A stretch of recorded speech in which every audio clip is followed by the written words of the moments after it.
day mga maminser, no? Another day, another video na naman tayo. So let's G. Good day mga maminser, no? Day 2 ang ating walking walk. So nawa matuloy-tuloy natin tong ating ginagawa.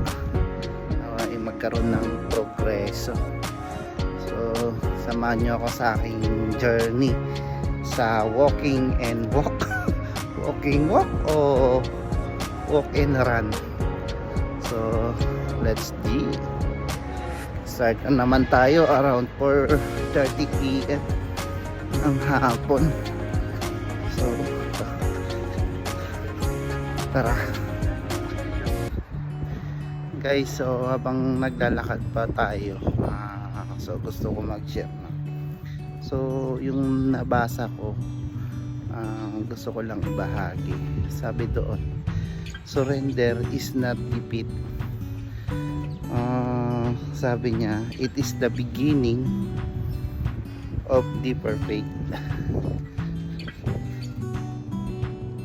So minsan kasi akala natin kailangan nating magpakatatag palagi, na dapat kaya natin lahat, na bawal mapagod, bawal umiyak.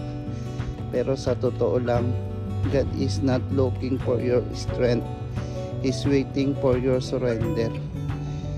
Hindi ka mahina kapag sinabi mong pagod ka na. Hindi ka failure kapag sinabi mong Lord, di ko na kaya. Kasi sa moment na di mo na kaya, doon gumagawa si God. Doon siya pumapasok, doon siya nagpapakita ng kapangyarihan niya. Sabi nga sa 2 Corinthians 12:9, at siya'y nagsabi sa akin, ang aking biyaya ay sapat na sa iyo, sapagkat ang aking kapangyarihan ay nagiging sakdal sa kahinaan. Kaya't bagkus akong magmamapuri na may malaking galak sa aking kahinaan, upang manahan nawa sa akin ang kapangyarihan ni Kristo. Huwag tayong matakot na sabihin yung mga kataga na Lord, di ko na kaya, because He's not disappointed with your weakness.